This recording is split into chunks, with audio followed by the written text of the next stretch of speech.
Injuries ravaged week 2. Should any of the backups be in your lineup this week? And can you start 2 running backs from the same team?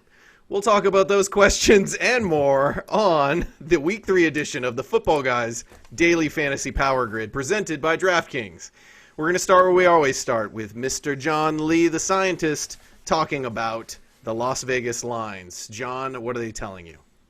It's all 5s in Arizona this week. I updated the Vegas value chart before we went live today.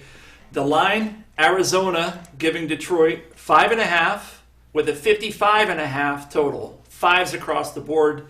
I mean, how do you avoid it, right? I mean, that's good luck, right? We're going to game stack that left and right. In all seriousness, the Arizona Cardinals are just running plays, and everybody is going to be in play. We're going to talk about those guys tonight. And at the same implied team total, 30.5 points, Seattle going up against my Cowboys. They're at home. They've been scoring, let Russ eat, right? Or cook or something like that. I don't know, whatever it is. Russ is cooking and eating and doing everything he needs to do. And the Cowboys, they fumble the ball 3 or 4 times in the first quarter, so everybody wins when you play. Those 2 games are going to be stacked across the board this week. We're going to talk about how to handle them.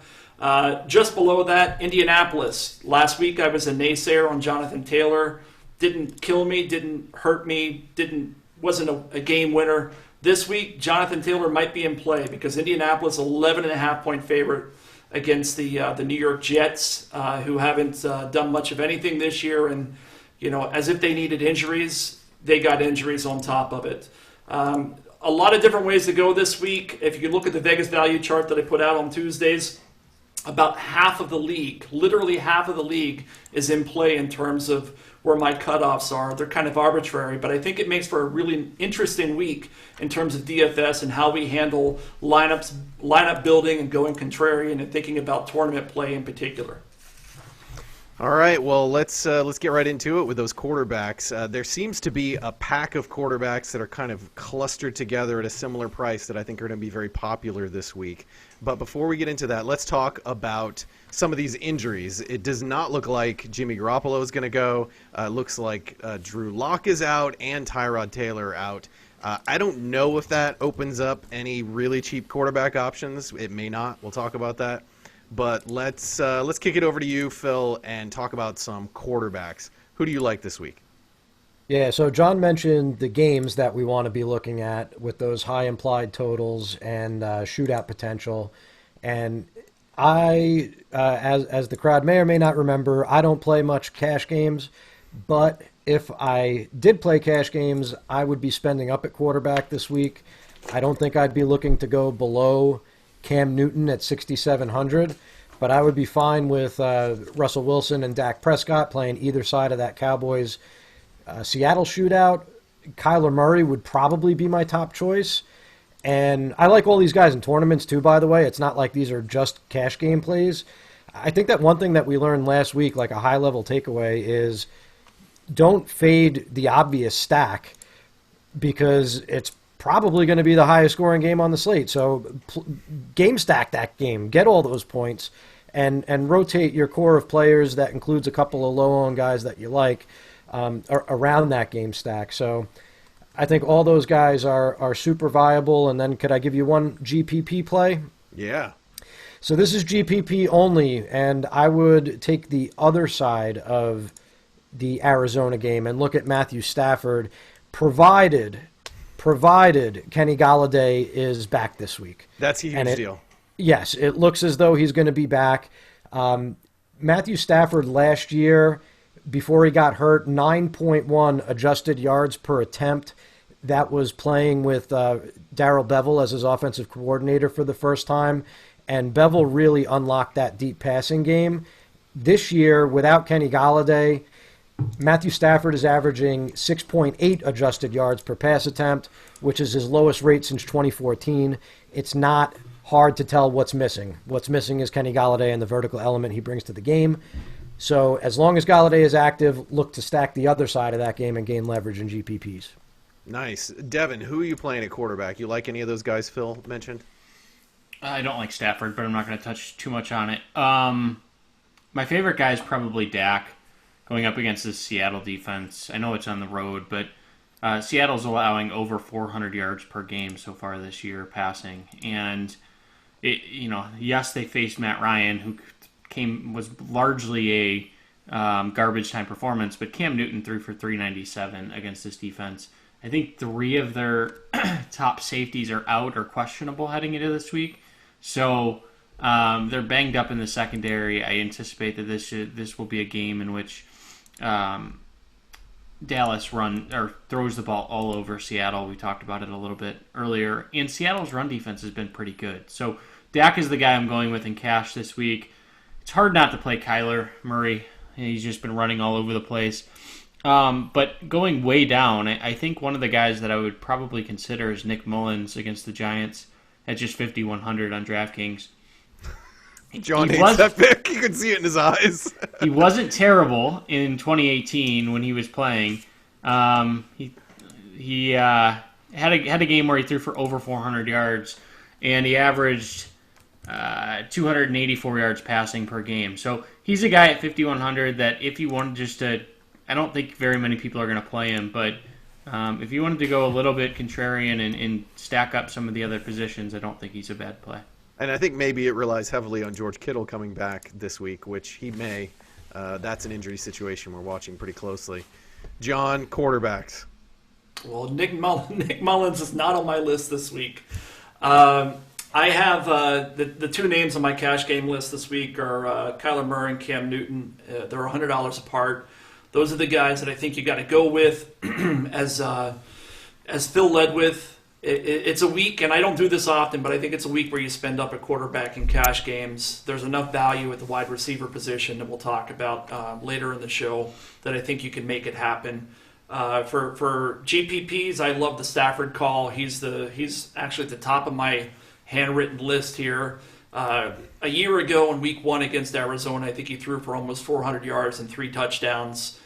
Getting Galladay back makes a huge difference for him and just the pace of the game.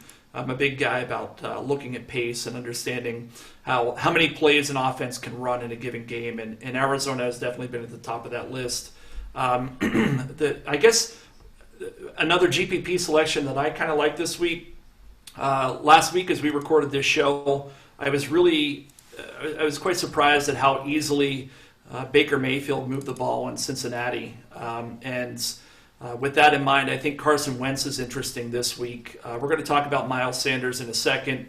He's going to be chalk at the running back position, and I think you can get some leverage by stacking up Carson Wentz and maybe D-Jax or one of his receivers. I think he'll be lower owned. He's sub 6K on DraftKings, and this is going to be the worst defense that he's played all year. He's gone up against Washington and that amazing defensive front that they've got. And then last week he had to deal with Aaron Donald all day. This week he's going to go up against a Cincinnati defense. It's getting no pressure whatsoever. And I know they've got some offensive line issues there in Philadelphia, and a lot of people are going to be off of him because of recency bias. But I think Carson Wentz is a really decent GPP play this week for those reasons. Nice. So Kyler or Cam? Pick one. Kyler. But it's close. Can I throw one more name out there? Do it. Mitchell Trubisky. Oh, you did not do it. Against Atlanta. So it is Atlanta. Atlanta's allowing 79% of passes being completed this year. If there's a secondary you want to pick on, they're certainly at the top of that list. And we do a matchup guide every week, which has the top 5 matchups, and Atlanta has been in that top 5 matchup almost every week. So 79% of passes. I know Trubisky's not great, but he can run the ball, and he's a deep GPP play at 5,600. Yep, I think more people might be behind that than the Nick Mullins. 5,700. Sorry, don't criticize me. Comment section.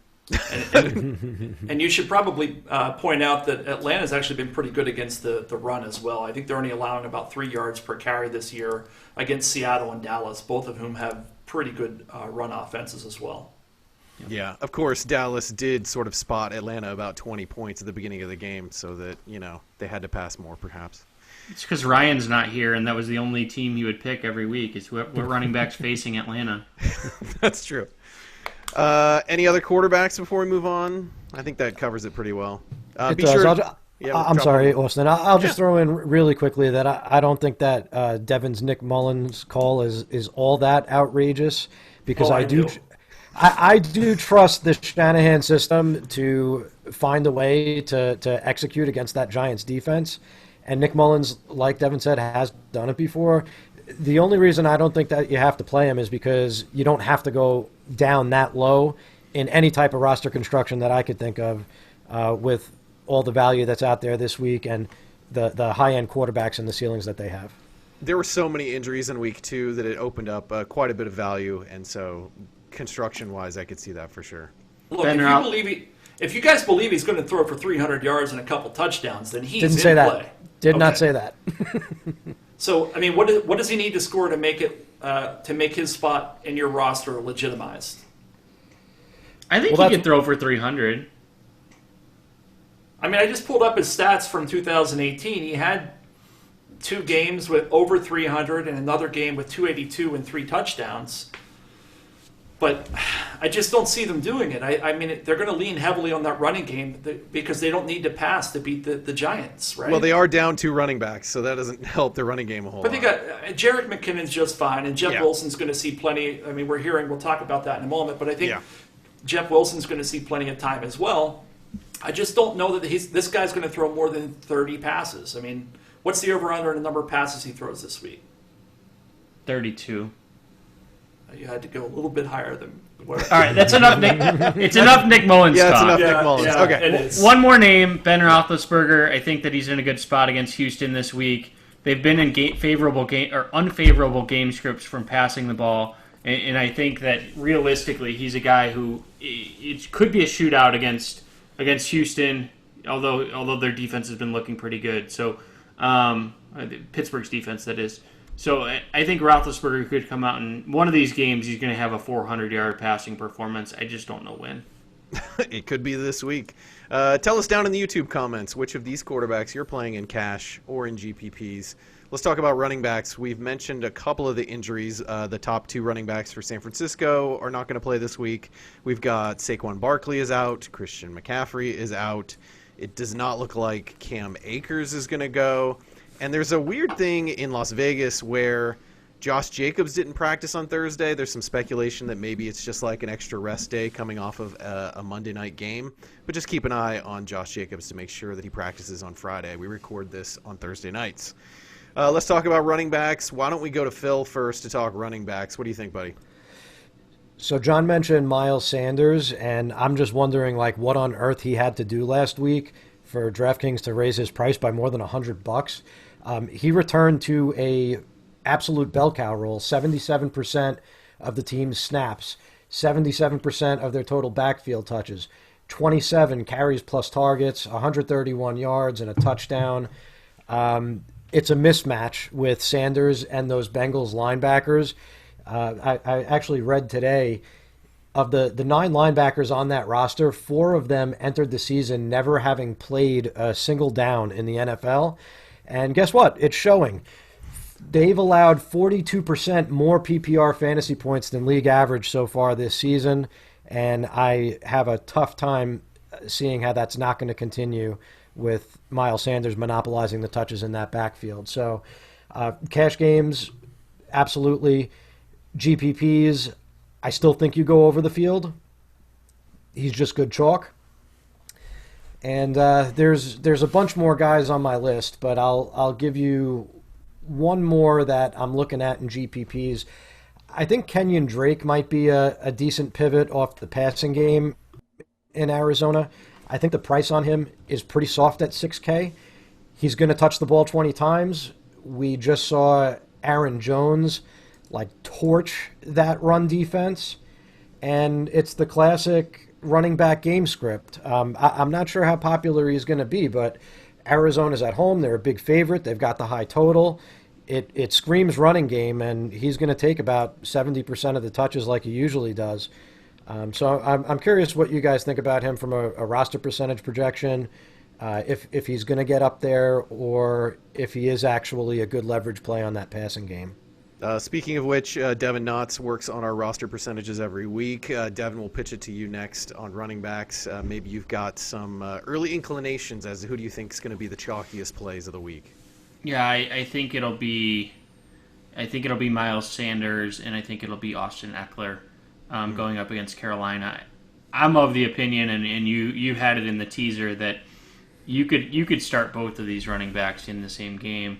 They ran the ball with Josh Kelly also in Los Angeles, but they touched the ball 41 times last week, going up against a Carolina defense that's allowed 2 touchdowns or more in 7 consecutive games. Which, I mean, they're historically one of the worst rush defenses of all time. I think that it's a leverage play, that it's a GPP only strategy in which you're hoping for 40 carries again and probably 3 touchdowns, but it'll cost you just about $11,000, which seems to be a sort of a fair price if you can get 3 touchdowns, maybe 200 rushing yards between the two of them. But I'll throw it out to you guys. I mean, would you ever consider two in the same roster, knowing that this is sort of a weird game and that they're a run heavy team, especially with Justin Herbert starting? What do you think, John? No, I mean, if they were a run-heavy team and we accept that for just face value, you got 11,000 and change on 2 running backs that need to deliver 4x value on DraftKings. You need basically 45 to 50 points, and it's just very, very difficult to do, even in light of what those guys did last week. I don't think I could get behind that strategy. I think you got to, kind of make a stand. For me, I'm really interested in Kelly this week at 5,000. I mean, the amount of volume that they gave him last week, I was surprised for what it's worth. But you've got to look at that and say that he's trending in usage in a positive manner, and they're basically a touchdown favorite against one of the worst defenses in the league. I'm leaving Austin Eckler out of it. I think Eckler is a guy that for whatever reason they see more as a receiver and a complementary back. They spend a second round draft pick on Kelly. They're kind of showing us their cards and saying that this is their guy moving forward. 4th round pick. Any other guys you got on your list, Phil? There is. Real quick, though, I just want to chip in on why, again, I think that Devin might be crazy like a fox, because the pace of play is really surprising from the LA Chargers this year. You don't think about them as a high-flying offense, but 75 and 79 plays in their 2 games, and they've been playing in neutral scripts. They really haven't been playing a lot of catch-up, and they love to run the ball, and both of these guys are getting enough work. I mean, if you would have told me that Austin Eckler was going to be seeing 20 touches a game before the season started, I would have said, wow, that's great. Let's draft him in round 1. Now, it hasn't quite been working out that way because he's losing a lot of high leverage touches, but I don't know. I think there might be room for them to pay off that price tag. I wouldn't dismiss it out of hand, even if I wouldn't necessarily do it myself. And then real quick, just to touch on some of the other guys, I think that Ezekiel Elliott against Seattle, Jonathan Taylor against the Jets, John mentioned, I think they're both going to be chalk. They're good for cash games, and I'm definitely going to be working them into GPP lineups. And real quick, one GPP only play, in addition to Drake, would be James Conner for me. He also returned to a bell cow role last week, sort of like Miles Sanders did. 77% of the offensive snaps, 78% of the backfield touches. He had 23 DraftKings points in a difficult matchup against Denver, and he's also got game script on his side because Pittsburgh's going up against Houston. They're favored by more than a touchdown. They're at home. The implied total is 24, which is right on that border of what we're looking for. And I do think that he'll be leverage on Deontay Johnson, who I expect to see in a lot of lineups at wide receiver.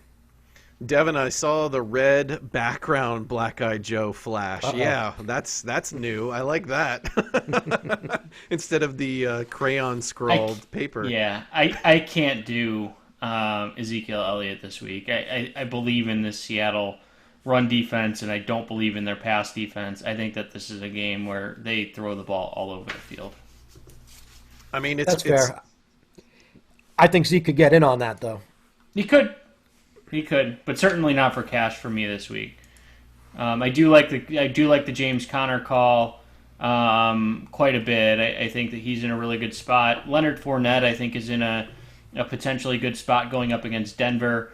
This Denver defense so far this year really hasn't been that strong. They've allowed 100-yard rushers to both Derrick Henry and then James Conner last week. So I do think that Fournette, there's a scenario in which Fournette just takes over this backfield, similar to what we saw in the second half of last week. And I don't know how popular he's going to be yet. So I think that this is a game potentially that you take some risk that it could go back to a 50-50 split, but it's a scenario in which I think Fournette could have a breakout game.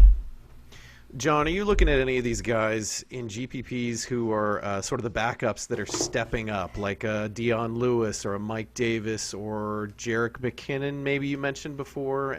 Are any of these guys enticing, or you're like, Of the ones you've mentioned, I think the 49ers are probably the most interesting because I think they're probably the most talented backs amongst that bunch. Yeah. And they, the game script, if you will, they're favored. And if everybody's going to be on Nick Mullins, I'm okay with being on those running backs. I did not say that. I know. I'm having some fun here. this is the best place to put words in Devin's mouth. That's the goal. In fairness, what I would say is it's Thursday night, and we don't know what's going to happen, and maybe we won't by the weekend. But monitor that 49er situation carefully.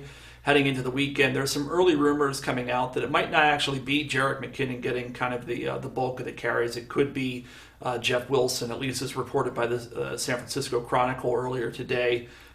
For me, that's going to be kind of a telltale sign.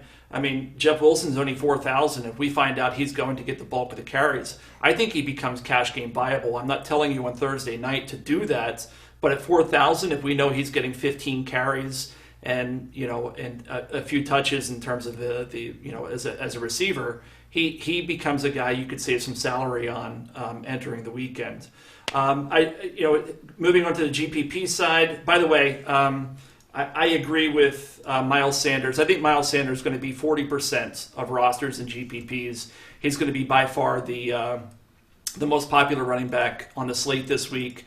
Followed closely by Jonathan Taylor. Those are the two guys that I have earmarked as far as pure cash game plays. And you can talk about GPPs and whether or not you want to go over or under that total. I love the James Conner call. The other one, there's another one that's controversial, and I'm not going to let Devin get on me, so I'm going to avoid that one. No, you got to say it now. What? You can't do that. You tease? What a tease.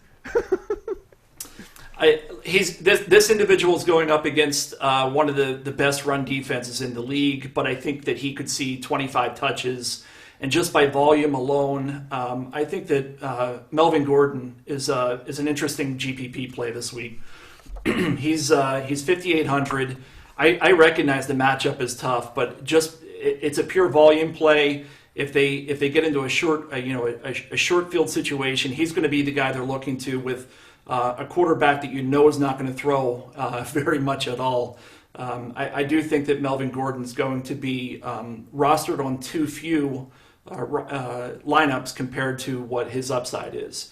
The one that I did want to mention is Derrick Henry. Last year, Derrick Henry scored 15 or 16 touchdowns on 300 carries. So 1 every 20. This year he has 60 touches, and he has exactly this many.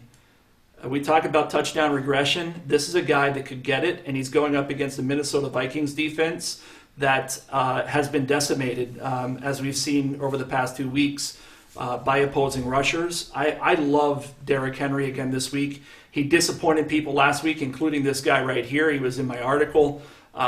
Recency bias is something you have to get past. I think he's going to be a guy you go after again this week, and I think he could pay major dividends in GPPs. Going back to the well. Devin, any last running backs?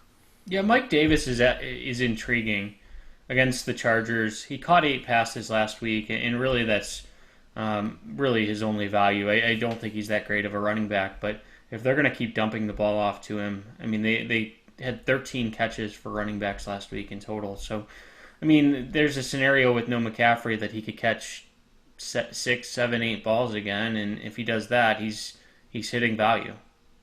Yeah. Well, why don't we move on to wide receivers unless there's any other last-minute things. Did Siri want to add anything there? Siri had a running back? Okay. I got one more. Keep an eye on Cam Akers and Malcolm Brown because how do you say his name? Darrell or Darrell Henderson? One of those. Darrell Henderson. Darrell Henderson. I can tell you all how to pronounce everybody's name. You just don't listen to John ever on pronunciations. Right. Either way, he's 5,400, and he's got a tough matchup against the Bills. But if one or both of Akers or Brown is out, I think you got to look at him because everybody loved him coming into last season because of how efficient he was at Memphis.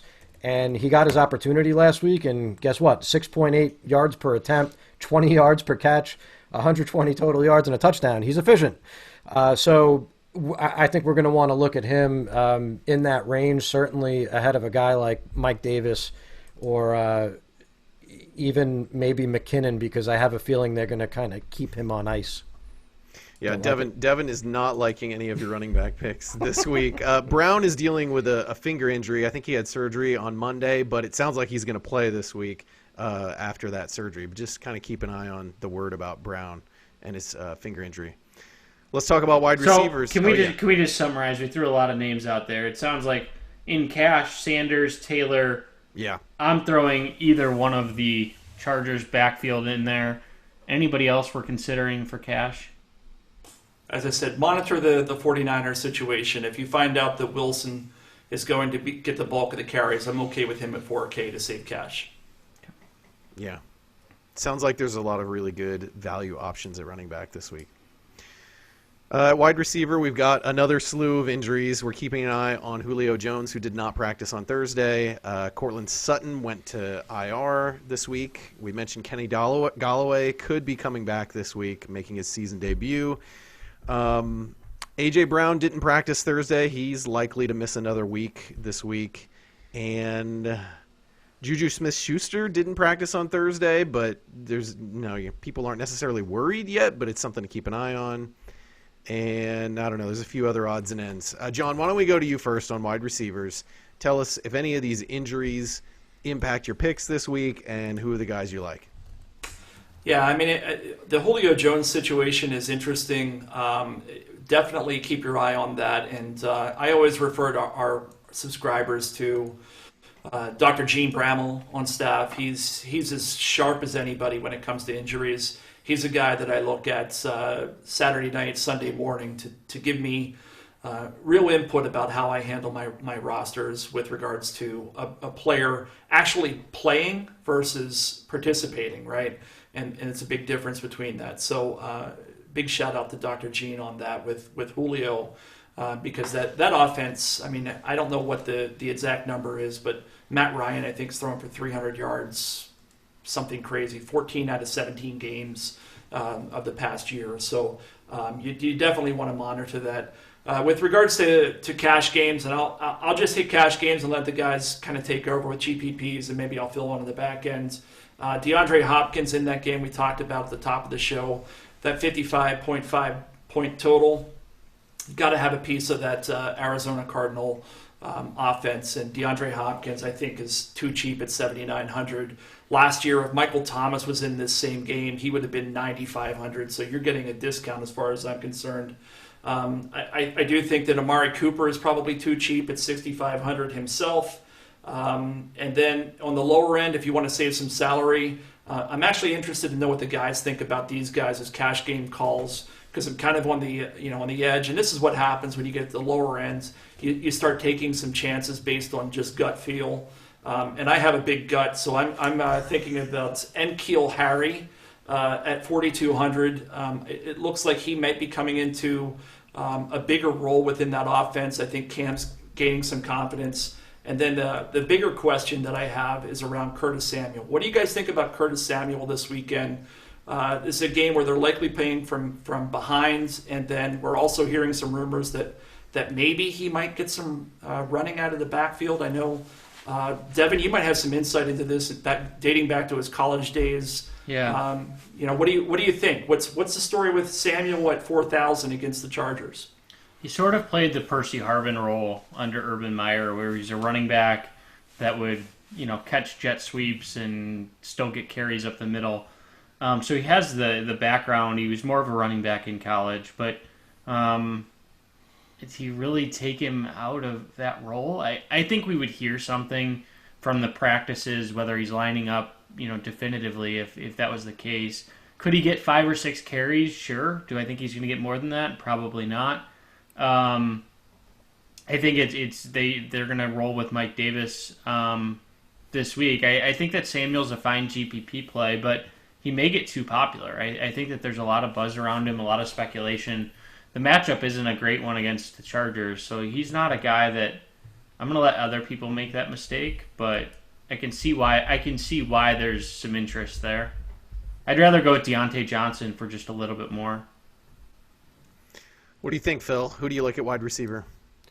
So that's a pretty good segue since we're talking about Curtis Samuel. I'm going to give some props to, and I hope I don't butcher his name, our guy who does the Sharp Report, Ryan Zamichelli. Got it. You got it. Zamichelli. Okay. Zamichelli. Ryan Zamichelli, he does the Sharp Report every week, and it's excellent. And his top Sharp play this week was DJ Moore. And I think that's really, really smart to consider, right? When a central player like McCaffrey goes out, people tend to look at it as, oh, Mike Davis is getting plugged in, or Curtis Samuel might see a few more touches out of the backfield. But what usually happens is that the targets consolidate and more of them go to the offense's best player, because that's the player who's capable of doing more with more work. So DJ Moore does not have a good matchup this week. The LA Chargers are tough on the back end, even without Derwin James. But is it possible that he sees like 15, 16 targets and leads the entire slate in opportunity? I think maybe. I'm not ruling it out. So again, it's a paced-up game. Like I said before, the Chargers are calling a lot of plays. Carolina is going to have to match that, and they're probably going to be playing from behind because either Kelly or Eckler is going to run the ball straight down their respective throats. Phil, who do you have as a cash game play this week? Who do you think is a safe receiving play this week? Oh boy. So I don't have any on my list. My wide receivers are all GPP only. That's fine. Yeah, so I think that John said it and Devin said it. DeAndre Hopkins and Deontay Johnson are the two guys, if I was building a cash game lineup, that I would be building around. What about T.Y. Hilton against your team, the Jets? What do you think about T.Y. this week? With Paris Campbell going down last week, the Indianapolis Colts have basically they're tied for, or actually they're the third highest implied team total. Curious what you think. I mean, our projections show him as being cash game viable. Is he ever cash game viable? I don't know. Ever? No. I mean, I feel like that's almost like saying Deshaun Jackson's cash game viable. Hey, we did that in week 1 and it didn't guys. work out. No. That's what I'm saying. Like, this is going to sound completely nuts. I think I would rather roster Zach Pascal in cash games at 4,500. I want no part of T.Y. So for 900 more, I would. I just got a haircut, or else I would shave my head. We'd do a shave head bet on easy. Well, you already lost. That's a prognostication to all of our viewers. Defeat. Yeah, he's already lost. You know that T.Y. Hilton is the better play between him and Zach Pascal. I mean, just start Jonathan Taylor. For sure. But you can have both of them for $12,000, and for what it's worth, I would put money that those two, and in fairness, you'd be giving me an extra $800, but those two are going to score more points than your combination of running backs in LA. Well, something's wrong with T.Y. Hilton. T.Y. Hilton last year finished as a top 24 wide receiver 3 times. Whew. In 2018, he finished as a top 24 receiver. He had a better year in 2018, but he had 9 times. But he's not a guy. Back last year. Jacoby Brissett? I mean, Is look, he I'm that not much gonna sit worse here- than Phillip Rivers? I'm not going to glorify Phillip Rivers at the age of 39 or whatever he is, but he's definitely an upgrade on Jacoby Brissett. And let's not forget, as I said, they're going to score 28 points this weekend. Is all of that going to go to Jonathan Taylor? It could. Then you need to have Jonathan Taylor in every one of your lineups if you believe that. I just don't believe it's going to T.Y. Hilton. I think Zach Pascal is a better play. If he finishes with 6 to 7 catches for 60 to 70 yards, he reaches cash game value. He has 7 catches in 2 games against the Vikings in Jacksonville, who are much better matchups than the Jets. He's going to move into the slot this week because of the injury to Paris Campbell. We all know he's better there. Okay. I'm going to go so quick because I don't want to belabor this point anymore because we just spent I don't know how long on Too Zach long on Pascal and T.Y. Hilton. Yeah. But really quick, I think it's Zach Pascal who's going to get the slot snaps. If I'm not mistaken, he did last week when Paris Campbell went out. Zach Pascal is a professional wide receiver, 4 games with at least 18.6 DraftKings points last year, including a 31.6 point explosion.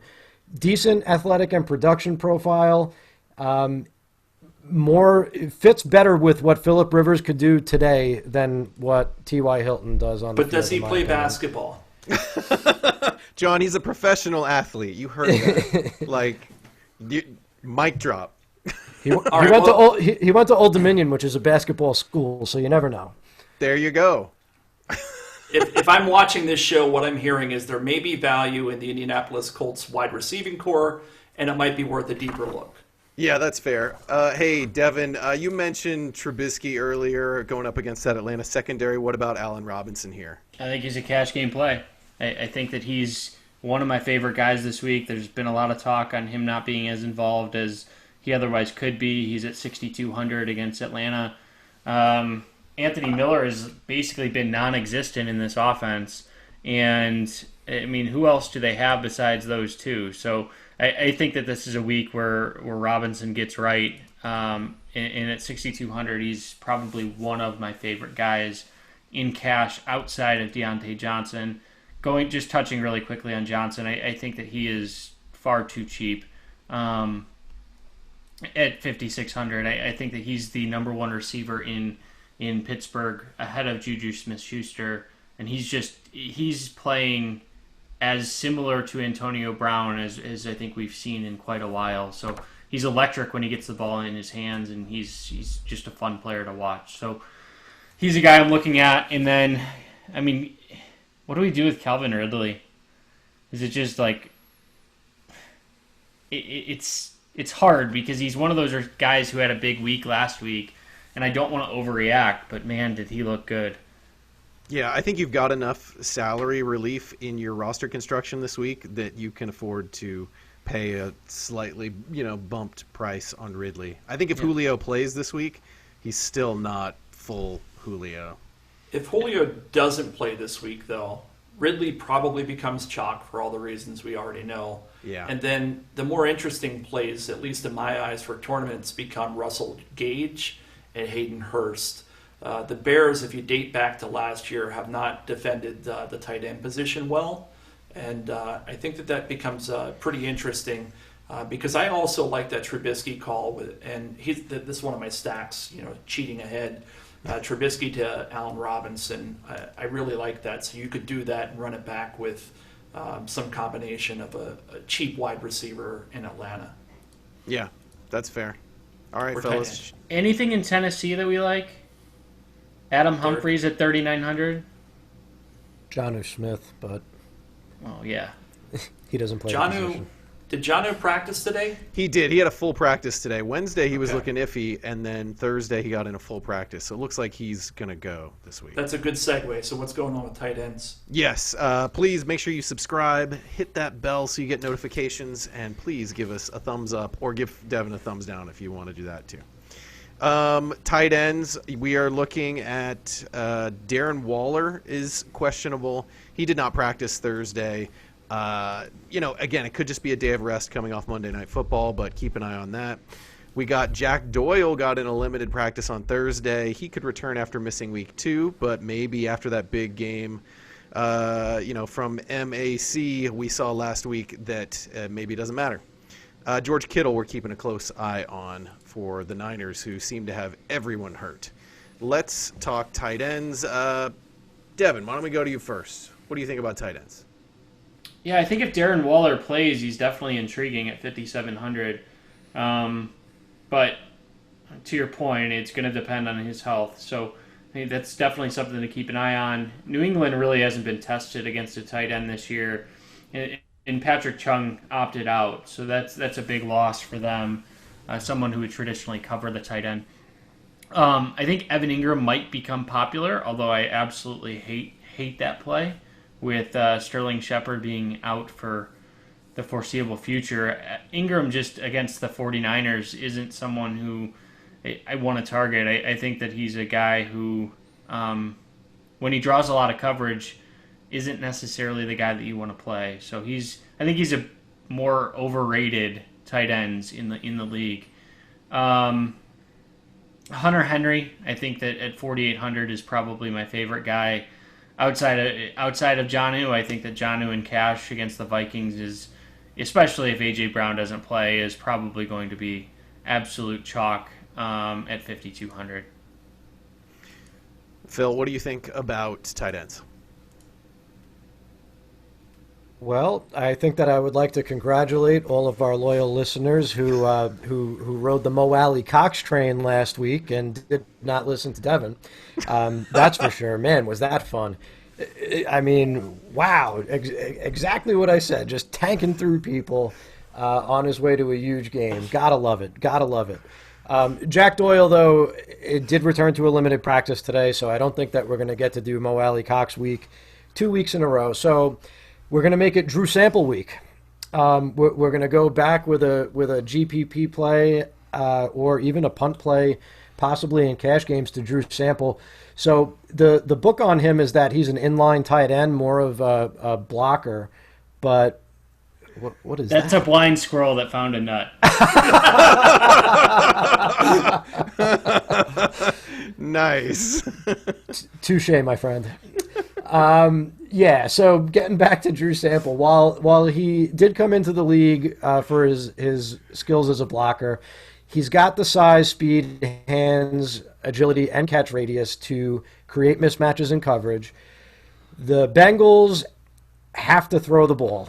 They can't win any other way. They can't lose any other way. They just can't operate any other way. Joe Burrow threw 61 times last week. He's not going to do that every week, but I do expect Philadelphia to put some pressure on him to keep it throwing. And listen, CJ Uzama, who now has a torn Achilles and is not there anymore, he had 11 targets through a game and a half. Sample had 9 in relief of Uzama last week. If he inherits that role, and I don't see anybody else on the team who's doing it, he's facing an Eagles defense that is struggling on the back end in coverage as usual. Logan Thomas exploited that matchup in week 1 for 8 targets, 37 yards, and a touchdown. Tyler Higbee won you all the money last week with a 3-touchdown game against the Eagles. So I like the way that it's setting up for Drew Sample, and Devin could tell me if I'm wrong. I don't think that too many people are going to be looking at him this week. I think he'll get more popular as the season goes, or as the week goes on, but Okay. Mostly because it was a Thursday night game, but he's not going to be chalk. I think he'll be probably the 5th or 6th highest owned tight end, or highest rostered tight end. John, what do you think at tight end? Do you think that Eagles injuries might open up even more opportunities for tight ends? Yeah, for me, let's talk a little bit about the chalk. I think the chalk this week is going to be at the top end, probably Logan Thomas going up against Devin's Browns. They don't have a whole lot of folks there to catch the ball. Terry McLaurin's a hell of a receiver, but he's more of a distant receiver than somebody who's going to catch just possession passes. Darren Waller, who's already been brought up, and then Jonnu, who's already been brought up. Between those three, I think we're going to see about 50% or thereabouts. So half of the field is going to have one of those three. And surprisingly, for cash games, none of those three are the ones I'm thinking about. I'm actually thinking about Hunter Henry, who I think has already been called out by Devin, if I'm not mistaken. And to your point, Austin, I think Zach Ertz is in play this week. We're going to see the Eagles run a lot of 12 formations, 2 tight ends out there because of the injury to Jalen Reagor. And from my perspective, he's probably one of the top 3 to 5 talented tight ends in the league. He's a guy that I'm going to have in my cash games more than likely. And again, this goes back to kind of the conversation we've had already with regards to who we're going to take chances on at running back and at wide receiver. Because to date, last week was amazing, right? Because we had guys that were 2,600, 3,000 at tight end. This week, DraftKings really tightened up that salary structure for the tight end position, and so you're going to have to make some decisions. And this week, despite what I generally like to do, and that's spend down at wide receiver, spend down at tight end, and spend up at those other positions. This week I'm spending up at quarterback, I'm spending up at tight end, and so we're going to take some chances on the lower end with guys like Ertz and Henry at the tight end position. And I've already mentioned my GPP play that I've got written down, and that's Hayden Hurst going up against Chicago, who has not defended the tight end position well over the past, call it a year and a half. Nothing about last week was amazing, by the way. It was kind of a mess. Any other tight ends, guys, before we move on to defenses? No. All right. We've got defenses, then we got stacks. Defenses, one of the things that I noticed about defenses this week is when I look at sort of our top defenses on our optimizers, our builders, lineup builders, it looks way different at the top of the list on DraftKings than it does on FanDuel. Like the pricing seems incredibly different between the two sites. So, we generally talk more about DraftKings, but I think there's some very different options on these two sites. Phil, give me a defense you like this week. I think that you could afford to pay up at defense this week because we talked about all the value. One of my favorites is the Steelers. They are just one of the best defenses in the league, and they're facing a quarterback in Deshaun Watson who tends to hold on to the ball for too long and make plays, and that results in a lot of sacks. Sacks end up resulting in turnovers. So I would be interested in Pittsburgh. And also on the high end, I think one of the more obvious plays is you got the Tampa Bay Bucks going up against Jeff Driscoll. I think that I want a piece of every defense who gets to match up with Jeff Driscoll this year. And the last one, if I'm punting the position, would be the Jets. I've been playing them a fair amount every week, and they're site minimum every time, the absolute cheapest commodity on the slate, $2K on DraftKings. In week 1, they did a 2x of that salary, which isn't good, but also isn't terrible considering what else you could fit into the lineup. And then last week they were at 3.3x, a 3.3 times multiple of their salary. So they're playing Phillip Rivers. Phillip Rivers likes to throw interceptions. Does he like to throw interceptions? I think he does. So I don't. Ooh, another one. Woo. Yeah, That's what it sounds like. I think he could do worse. Oh, John, tell me about your defenses. For cash games, I think it's the Eagles. He stopped there against Cincinnati. They're 2,800. That's the way I would go. I do like. I think if you're going to be contrarian GPPs this week, pay up because you can. As we've already discussed, Pittsburgh makes a lot of sense. I think the Chargers make sense against Carolina, losing basically their whole offense in the form of CMC. But I'll wrap up defenses by kind of underscoring what you said, Austin, and that is, take advantage of the differential pricing between the sites. If you really like, for example, I just told you I liked the Eagles on DraftKings. If the Eagles were more expensive on FanDuel, then drop down on them and go with the better value over there, and really kind of utilize that to your advantage to get exposure and diversification. We'll talk about that in just a bit, but really try to do that to mitigate risk and increase your upside in the process. Devin, defenses. Yeah, and FanDuel Tampa Bay is the way to go at 3,800. They're just far too cheap going up against Denver. One defense on DraftKings that hasn't been mentioned, and it's a little bit of a under the radar, although I'm not sure it should be. If Darren Waller is out, I think the Patriots become super popular at just 3,200. So this is a one-dimensional offense in the Raiders, and the one thing Bill Belichick does is shut down teams' best players. So I think that they will stack the box and force Derek Carr to beat them. And if he doesn't have Darren Waller, we've seen that Henry Ruggs cannot get the job done. Jason Witten. It's Jason Witten time. Yeah. So, they're a team that just isn't set up to throw the ball deep, to get the ball into these speedsters' hands. And I think that if they fall behind the Patriots, it could be a long day for them. That's a good call. Let's talk a little bit about, well, we're going to go to stacks here in a second, but I wanted to give John a second to talk a little bit about massive multi-entering and sort of his strategies there, how he approaches it, sometimes abbreviated MMEs. Is this John, where we pump up John's ego? This I'll just walk away for a minute and...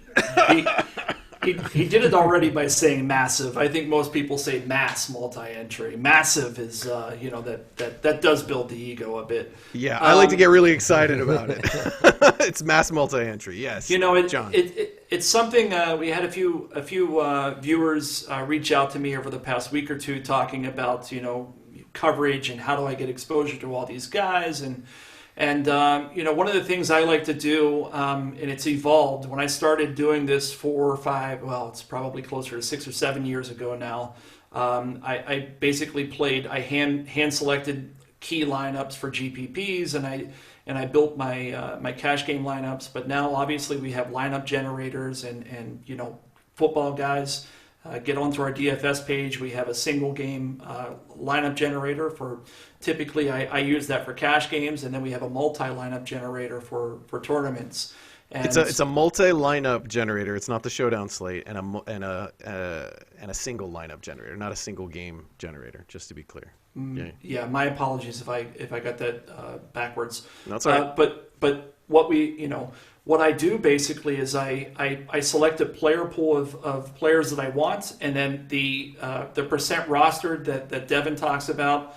If we know, for example, that Derrick Henry this week, we talked about him already and how much I like him. If he's going to be 25% of rosters across the industry, what I want to do is go heavier on him. And so I might go 35 or 40% on Derrick Henry. And if there's somebody that's another crazy person like Nick Mullins, who's going to be 3%, I might drop down to 1% on him. And so what I'm trying to do is to create leverage, almost like you would with a mutual fund, right? I mean, I'm not a big investment guy, and I don't want to. I'm sure there are people out there watching this right now thinking that, I don't know how to be careful about what I say. But effectively, what you want to do is to go overweight on the people that you are higher on and underweight on the people who you don't think are going to perform at that same level. And ultimately what you're doing is creating a portfolio. And if you read my article on Saturday, I always talk about my GPP portfolio. That's effectively what I'm talking about, is my exposure to every given player on that entire slate. And I enter all of that into the lineup generator, and it will spit out 150 lineups that I can upload to DraftKings, to FanDuel, to Yahoo, and ultimately it actually makes for a really fun Sunday, because when Derrick Henry has a bad day, I know at the very least that 60% of my lineups don't have him, and so I still have a chance. Whereas in the old days, if I had Derrick Henry across all my GPP lineups, I knew I was sunk. So it's a fun way to play, and I'll close it out by saying our sponsor, DraftKings, they have a really, what I think is an affordable way of trying this out. It's not easy. I want to make that very clear. We read a lot on Twitter, on social media, that if you have 150 lineups, you can cover every option. You cannot do that. Make that very clear. But the mini max, if you drop into the search box, the mini dash max on DraftKings, 50 cents, 150 lineups. You can get in there for $75. and see how it works for you. And, I'm interested. If you do it, let me know how it works. john.lee@footballguys.com. Pick the best players, win all the money. That's Devin's advice. Yeah. 50 cents will make it win. Yeah. All right, let's talk about some stacks, guys. We've mentioned a couple along the way, but I know that you guys are holding out on some really key ones. Give us the rest of the goods. Phil, what are the last stacks you've got on your mind? I'll reiterate what I said earlier. Just stack up those games with those huge totals that John mentioned at the beginning. You want Seattle, Dallas, and there's a lot of ways that you could do it. There's unique ways that you could do it. One wide receiver that I skipped over that's actually my favorite GPP play of the week is Michael Gallup, because I think that he hasn't produced thus far. Everyone's enamored with CeeDee Lamb, who does look amazing. Amari Cooper's been getting targeted, and Gallup is the more volatile guy, but that's exactly why we like him in GPPs. Eventually, those missed air yards are going to come to fruition, and despite being out-targeted by Amari Cooper, 25-10 over the first two games, Gallup only has 47 fewer air yards. So I think that that's one way to do it, because that Seattle pass defense is getting beat deep. They've allowed 9 pass plays of 20-plus yards, which is tied for the second most in the league. So that's one way to do it. Just put somebody a little bit different in that stack. I already talked about, kind of reversing the Arizona stack by taking Stafford and Galladay and then maybe running it back with DeAndre Hopkins and or Kenyon Drake. One sneaky one that I like is Tennessee, Minnesota.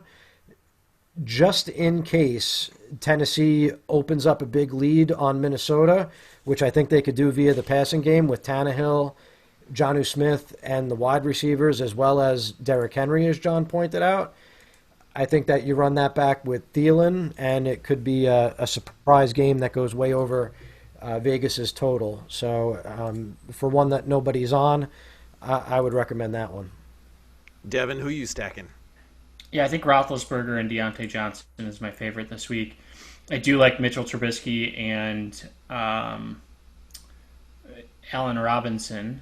And then going a little bit further down the list, I think that I'm just gonna Here say it comes. Nick Mullins and Brandon Ayuk. So four of the 10 passers targets were to Ayuk from Mullins last week. So I think the only way you should play up Mullins is if you do stack him with somebody on his team. Bold choice. John, we've had worse calls on this show. We have. Yeah. I'll just remind our viewers that Ayuk rhymes with puke. Just saying.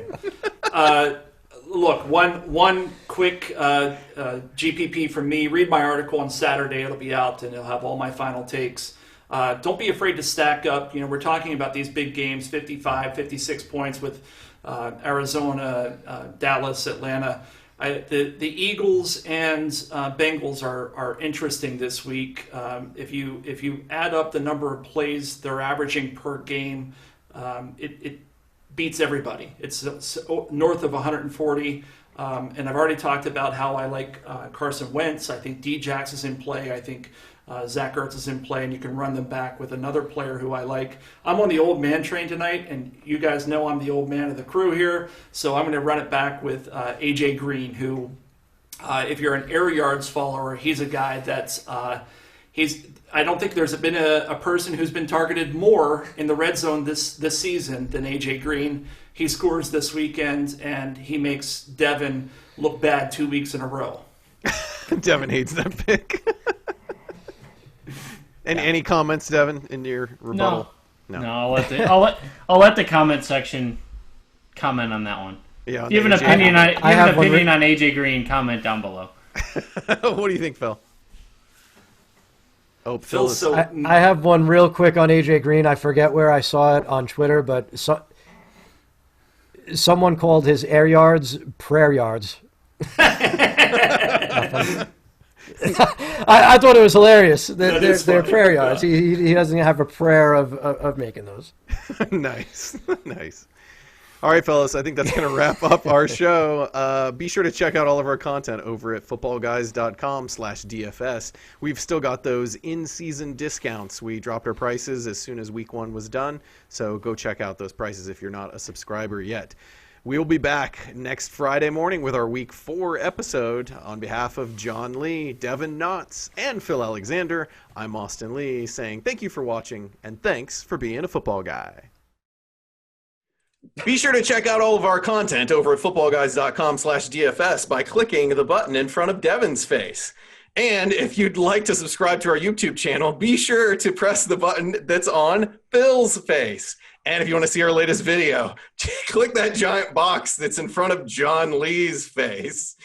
Check all that stuff out. Thank you for listening. Thank you for watching.